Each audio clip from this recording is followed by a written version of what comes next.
Hello students, welcome back to the channel.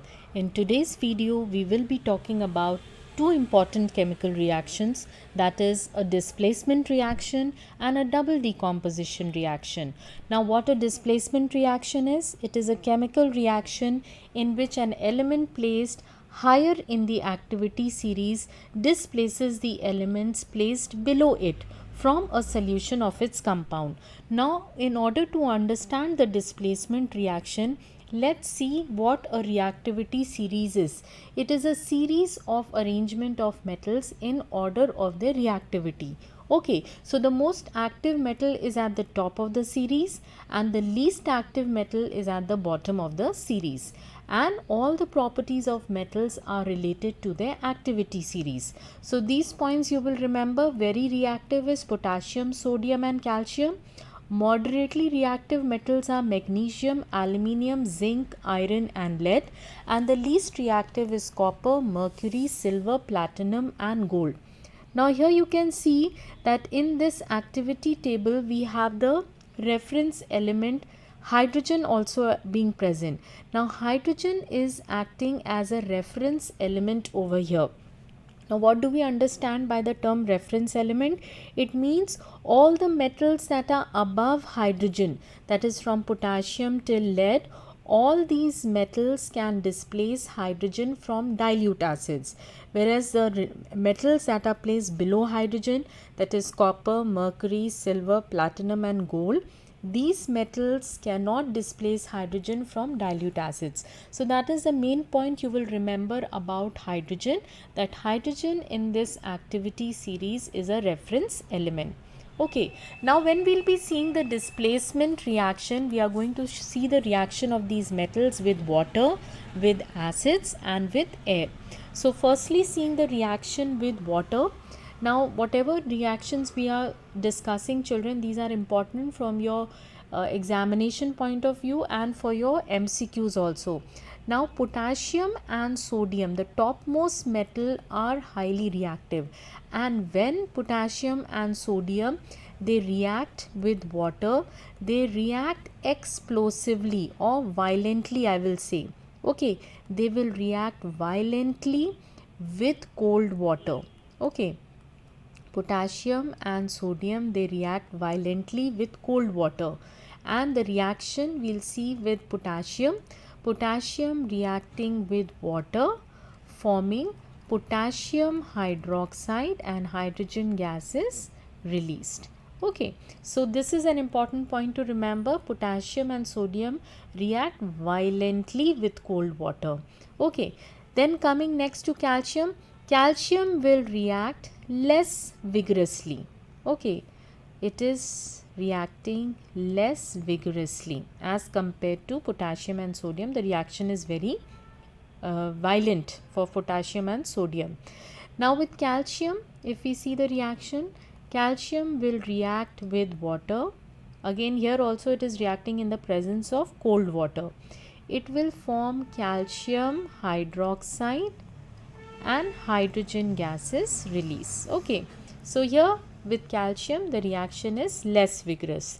Coming to magnesium to iron, the reaction will be smooth. Okay, and here it will react with water in the form of steam. Water will be present in the form of steam and they will react smoothly. All these metals, that is magnesium, aluminium, zinc, iron, they will react smoothly in the presence of steam. Okay, so here we will see the reaction of iron.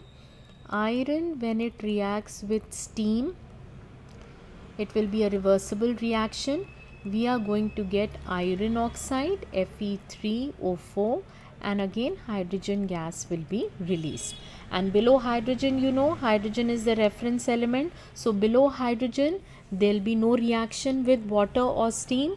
These metals will not react because they will not be able to displace hydrogen gas from it.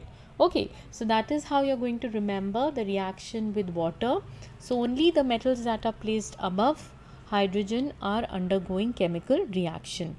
Next we are going to see the reaction with acids.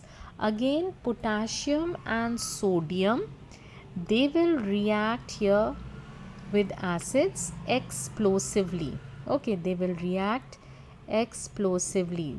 With water, it was reacting violently. With acids, the reaction will be explosive. So, potassium reacting with HCl, we are getting potassium chloride, and again hydrogen gas is liberated. Okay. So whenever a gas is liberated, we write an arrow pointing upwards. Okay, so here the reaction with dilute acid, acid can be an HCl or dilute sulfuric acid, the reaction is explosive. Then calcium to iron. Okay, from calcium to iron, they will react less vigorously. Okay, the metals will react less vigorously. With decreasing, you can say, reactivity. So it is reacting less vigorously. If we see the reaction of calcium with HCl, again what we are getting, calcium chloride, and which gas will be liberated? Every time you can observe that hydrogen gas is being liberated. And obviously below hydrogen, they are not going to react with dilute acids, hence they will not be displacing the hydrogen gas. So below hydrogen, hydrogen is again the reference element, below hydrogen no reaction. Okay, the metals will not react, do not react below hydrogen. Okay, so that is the important point which you are going to remember for acids. Lastly, in this, seeing the reaction with air, now from potassium till silver metal, they are going to react with oxygen to form the metallic oxides. So potassium will react with oxygen to form potassium oxide, and iron will react with oxygen to form iron oxide, Fe3O4. Okay, so they all are forming metallic oxides right from potassium to silver metal. And platinum and gold, they are not going to, they do not form oxides, do not form oxides. Okay, platinum and gold, they do not form oxides.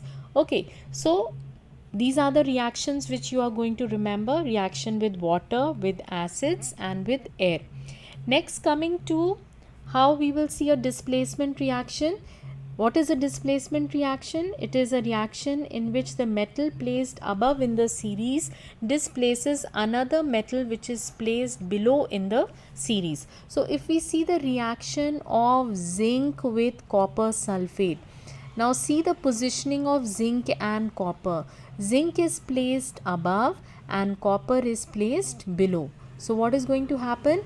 Zinc is going to displace copper from copper sulfate, forming zinc sulfate, and the displaced element will be copper. So what has happened? Zinc, because it is above, a zinc metal which is above copper, what it is doing? It is displacing the copper from copper sulfate solution, and this is a simple displacement reaction which you will remember. So I hope now, seeing the metal activity series, please learn this series also. It is important, the metal activity series. So based on the metal activity series, you can understand what actually a displacement reaction is. Okay. Next, moving on to double decomposition reaction. It is a chemical reaction in which both reactants are decomposed to give two new compounds by exchanging their radicals. So if we have a compound AB reacting with CD, what is going to happen? Both these compounds in the reactant side are going to break down and they'll form the corresponding charged ions. A will combine with D to form AD, and B will combine with C to form BC. So what has happened? Exchange of radical has taken place and two new compounds have been formed. So that is the concept of a double decomposition reaction, and under this we are going to see two types of reaction. Firstly is the neutralization reaction, and secondly it is a precipitation reaction. Now what is a neutralization reaction? Again, it is a reaction between two compounds. What are those two compounds over here? Base reacting with an acid, forming salt and water. Okay, salt and water is being formed. So a simple reaction for neutralization reaction is, a simple base you're going to remember is sodium hydroxide. Simple acid is HCl. Again, what will happen? Both the compounds will break down.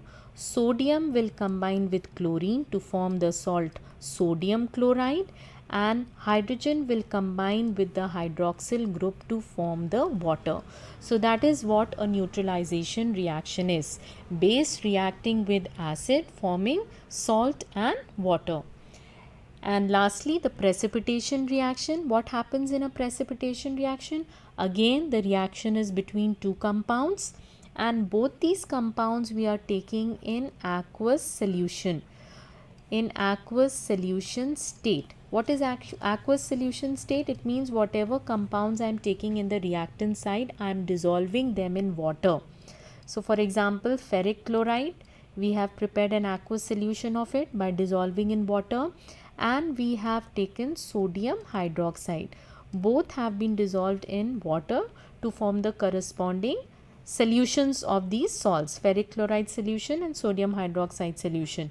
So what will happen here? Also the compounds are going to break down. Sodium will combine with chlorine to form sodium chloride, and iron will combine with the hydroxyl group to form ferric hydroxide, and this will be a precipitate, the reddish brown precipitate that will be formed. And whenever we write the precipitate, we always draw an arrow pointing downwards. Okay, so we have got sodium chloride being formed.